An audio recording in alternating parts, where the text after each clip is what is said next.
my guys. Alors, vous avez déjà ouvert tous vos cadeaux? Et apparemment vous avez été très sage puisque le Papa Noël a décidé de vous offrir une de mes vidéos en plus. C'est pas beau ça madame. Comme pour Halloween et l'année dernière, 5 films, 5 catégories et 5 raisons de plus de prolonger l'esprit de Noël. Et on commence tout de suite avec un petit film saugrenu.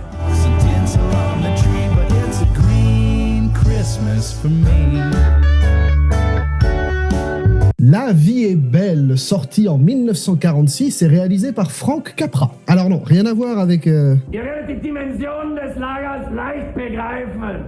Excusez-moi de vous fausser compagnie, mais aujourd'hui on joue à cache-cache et si j'y vais pas, je vais me faire engueuler. Si ce n'est que tu vas chialer à la fin.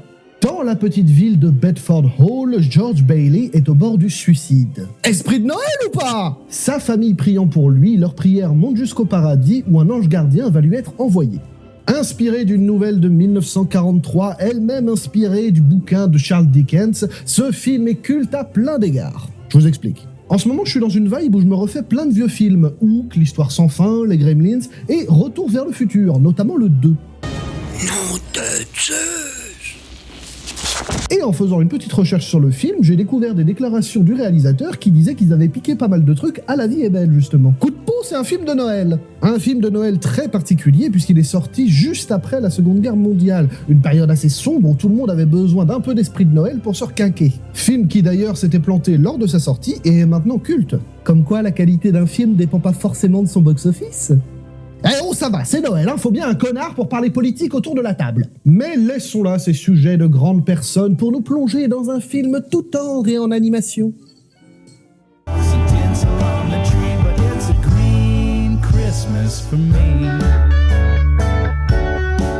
Un conte de Noël ou presque est un court-métrage d'animation sorti en 2024, réalisé par David Lowery et produit par Alfonso Cuarón, le réalisateur de ça.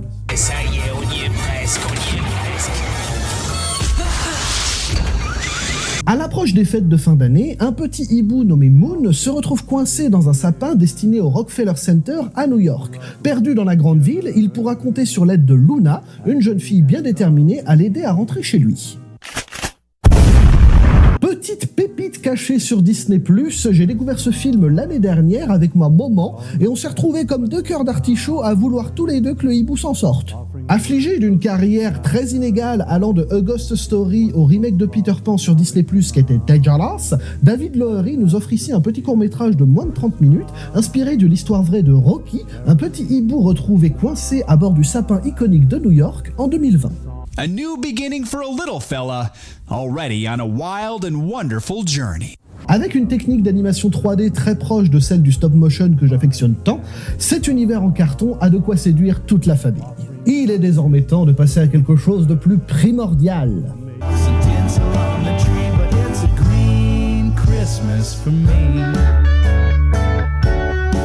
Noël chez les Muppets, réalisé par Brian Henson et sorti en 1992, est une adaptation très libre de Un chant de Noël de Dickens. Oui, encore une adaptation de ce conte de Dickens comme l'année dernière. Je vous ai dit que c'était mon conte de Noël préféré ?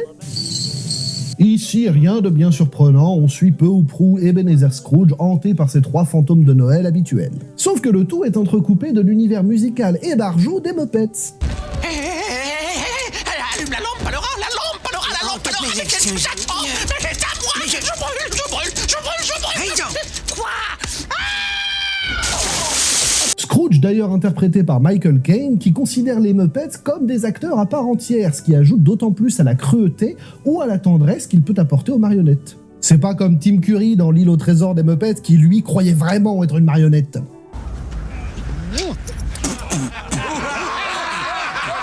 Même si j'ai un petit faible pour le drôle de Noël de Scrooge, j'admets sans effort que cette adaptation est une des plus fidèles et réussies du conte de Dickens. Par contre, faudra m'expliquer comment une grenouille peut avoir des gosses avec une cochonne.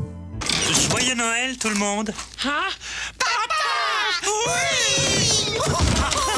En somme, si vous connaissez les Muppets, vous savez à quoi vous attendre, et si vos enfants ne les connaissent pas, c'est une excellente porte d'entrée dans leur ménagerie.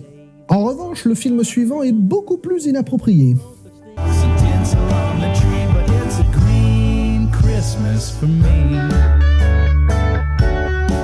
Krampus, sorti en 2015 et réalisé par Michael Dougherty, nous propose pour Noël une ambiance timbrée et horrifique, un petit peu à l'image de ce qu'avait pu faire Small Soldiers.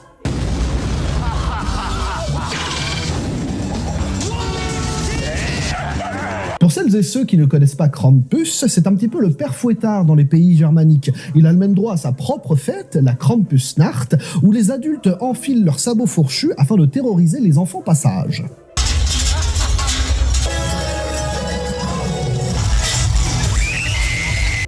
Des enfants traumatisés pour Noël, tout ce que j'aime. La veille de Noël, le jeune Max fait le vœu que sa famille, qui ne peuvent pas se blairer, disparaisse. Vœu qui sera exaucé, mais pas par le Père Noël.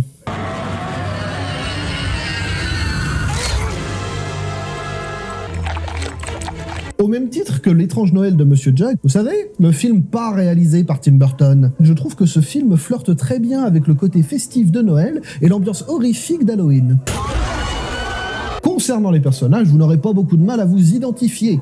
Entre la mère surbookée à préparer le réveillon, les cousins insupportables, le tonton raciste et la grand-mère Maboule, vous trouverez forcément un personnage que vous voudrez voir survivre et bien d'autres que vous aurez hâte de voir dégager. Surprise! S'il te plaît, t'énerve pas. Oh, ça alors, tante Dorothy, c'est un plaisir de t'avoir chez nous. Ouais, ben, ta sœur, c'est pas Mère Teresa. J'aime bien ce film parce que, comme je le disais plus tôt, on peut facilement s'identifier à la famille, qu'on peut trouver insupportable, mais qui, dans l'adversité, va réussir à s'unir les uns et les autres face à la menace de Krampus. Et après tout, n'est-ce pas ça, l'esprit de Noël? Et pour rester sur l'ambiance familiale, saupoudrons le tout d'un peu de nostalgie.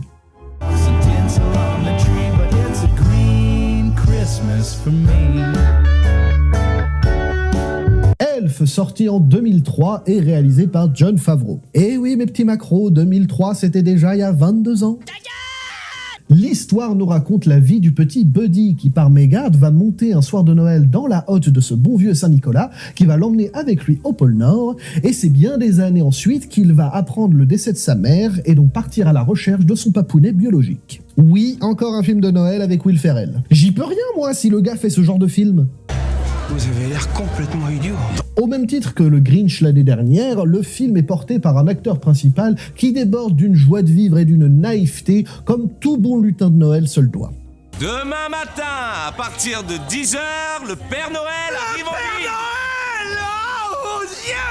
Mais ce n'est pas le seul, puisqu'on a aussi le droit à la présence au casting de Zooey Deschanel ainsi que Peter Dinklage. C'est un elfe en colère.